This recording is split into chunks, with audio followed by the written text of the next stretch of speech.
Hi, welcome back. Now we are going to look at a different problem. In this case, notice what it says. A semicircular disc having a mass of 10 kg is rotating at omega equal to 4 radians per second at the instant when theta equal to 60 degrees. That's theta, and so it's rocking back and forth. The coefficient of static friction at A is mu s equal to 0.5. Determine if the disc slips at this instant. So there are a number of things here which is I have to figure out. So first I have to figure out what this means, right? The second thing is I have to figure out how to set up this problem. So diagnostics,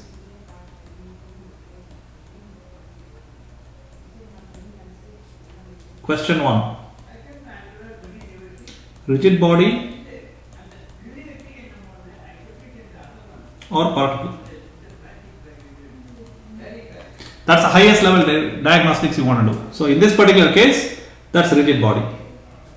Okay, question number 2. How many DOFs? How many different ways can the body move? How many different independent ways can the body move? Is it obvious to you that what the body is going to do is rock back and forth, right? You're going to do like that. Agree? So this depends upon if no slip, then only one degree of freedom. That means all kinematical quantities should be able to be written in terms of only one variable. This is high level diagnostics. Okay. Next, once you have done that, so let us draw, let's see. Okay, so in our case, that degree of freedom is represented by this angle theta. So once I know the angle theta, I know how it's positioned. So the question is, no slip implies friction force less than, magnitude of friction must be less than mu times normal. So if I have to find the normal force, friction force, and see if it is less than mu times normal. So we're going to draw. Now we start FBD. So before we do FBD, we want to do one more step. Where is the center of mass? Why do I need that? Because even if I have to draw the FBD, I need to know where to put weight. And then I have to calculate acceleration. Both of those points require me to know the center of mass. So if you look at a disc like this, half circle disc, is it obvious to you the center of mass has to lie on the midline? And it has to be somewhere here, right? This distance happens to be 4r over 3 pi. How did I know that? I looked it up. If you want, I can calculate it. But bottom line, it's along the midline of the disc and it's at 4r over 3 pi. So if you go back to our figure, that means it's along the midline, that's perpendicular here, and it's there. And that distance is 4r over 3 pi. Let's call this point G. So OG equal to 4r over 3 pi. Okay, so now we got our basic idea. So off we go. We are going to actually draw the free body diagram now. So my free body diagram is going to be this angle. There is the semicircle. There is the midpoint. It should be obvious to you that it's going to contact there. And G is here.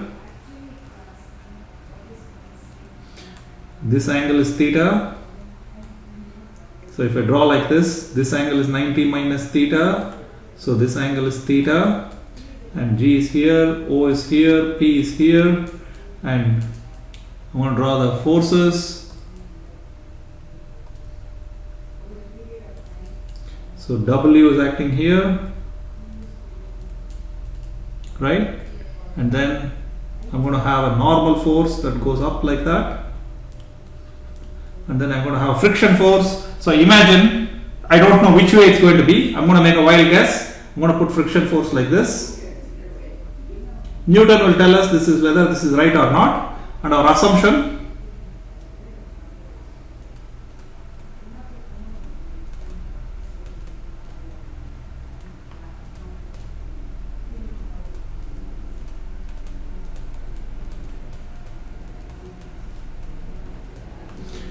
so if we check this assumption, then we are done. Excellent. So we got our free body diagram, everything is there. Now you got to look at our kinetic diagram, which means I'm going to redraw this thing.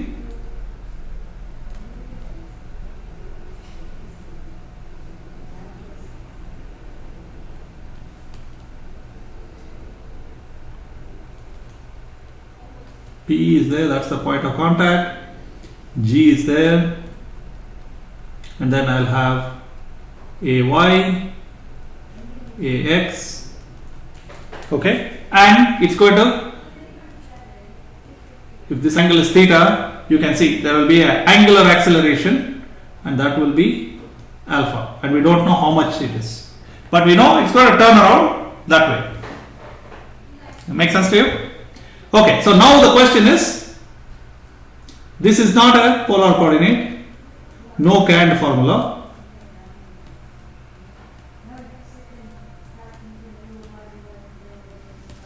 We have to derive it.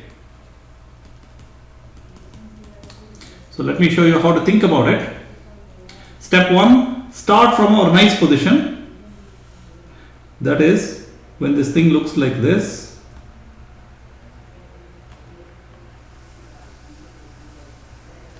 Right? O is here. Right? So what happens is, after a while it will rock, and when it rocks, is it obvious to you that it will move? Let me draw it in a different color. So it's now going to go, it's going to move like that. Now you're going to get something that looks like this.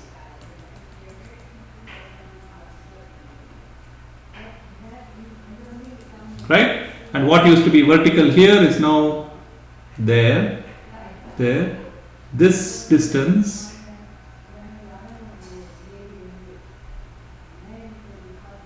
that distance is that distance. Okay, that's how far it will move when it rocks. Can you see that? That's that distance, and that's r times theta. But my center of mass is here. This angle is theta. So if I draw my x-axis and y-axis like this, y and x, position of the center of mass, x position equals r theta, which is from original to this point. This is r times theta, and then there's another angle theta here. This distance is 4r over 3 pi, so minus 4r over 3 pi times sine theta. Y is minus 4r over 3 pi cos theta. This is geometry.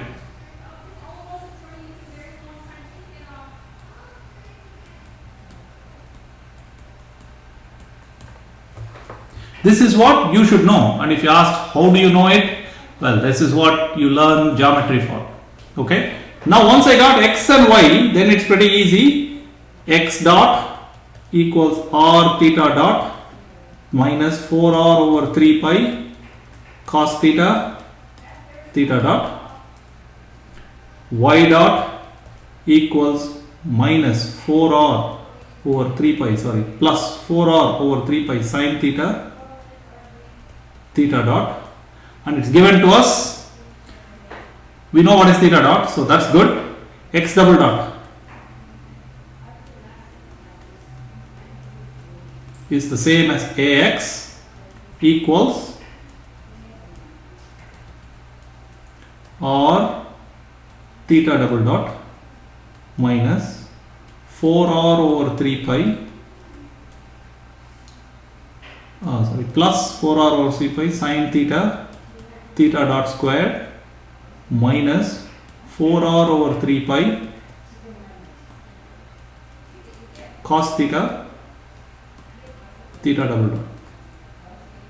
This gives me y double dot equals ay, which is 4r over 3 pi cos theta theta dot squared plus 4r over 3 pi sin theta theta double dot.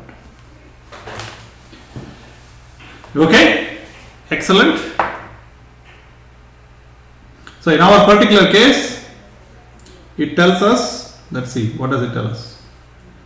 The problem tells us that theta equal to 60 degrees, theta dot equal to 4 radians, but please remember 4 radians this way, right? That is decreasing theta. So we have the following conditions.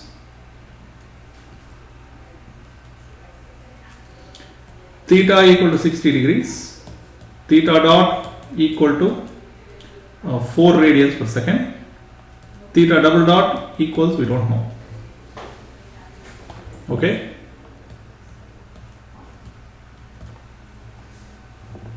Okay, very good. So now if we go back to our free body diagram, it will tell us that if I sum all the forces in the x direction, it will tell me that minus friction force. So summation of forces in the x direction minus friction force must be equal to, this way positive, mass times x double dot, which is here a long expression, mass or theta double dot plus 4r over 3 pi sin theta theta dot squared is 4 radians squared minus 4r over 3 pi cos 60, sorry, I should have put 60 here,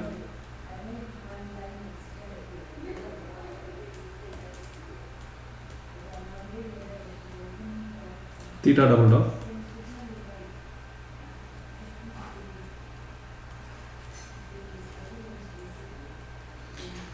minus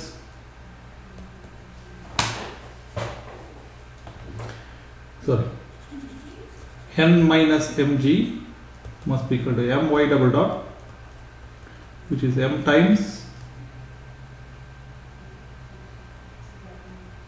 4r over 3 pi cos theta theta dot square plus 4r over 3 pi sin theta theta double dot. So 4r over 3 pi cos 60 degrees times 4 square plus 4r over 3 pi sin 60 degrees theta double dot. Right? Then last thing is moments, summation of moments. I'm going to take it around the center of mass. Let's see which things are moment. This force has moment around center of mass, this force has a moment around the center of mass, and you can see that depends upon these distances, right? So for this force it's that distance, for this force it's that distance, and you can calculate d equals 4r over 3 pi sin theta, L equals r minus 4r over 3 pi cos theta,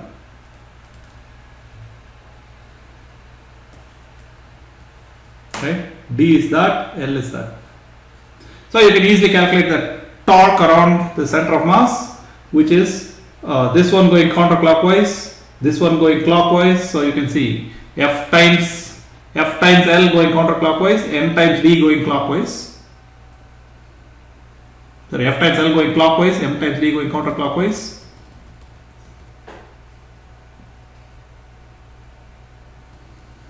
FL minus ND equals I times alpha. and alpha is theta double dot. So substitute it in there. Okay, so if you look at that, let's count the equations. Unknowns, f, n and theta double dot.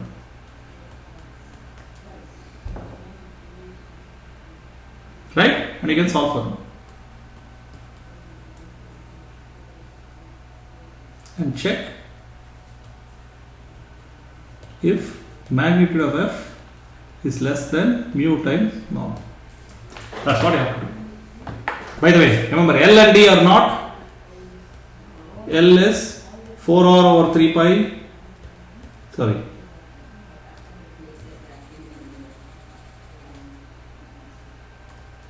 L is r minus 4r over 3 pi sin theta, sorry, cos theta, and D is 4r over 3 pi sin theta. So these are all known. Everything is in terms of r and m, and it will turn out that m will get cancelled out, everything will be in terms of r.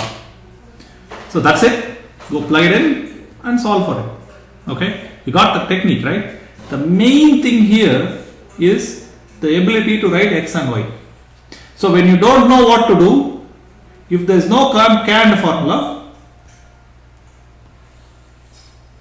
just use Cartesian coordinates. That's what I am doing. X and y. Can you see that? X and y. So if there is no other way, you have to use Cartesian coordinates. Okay, that's how it works. Thank you very much.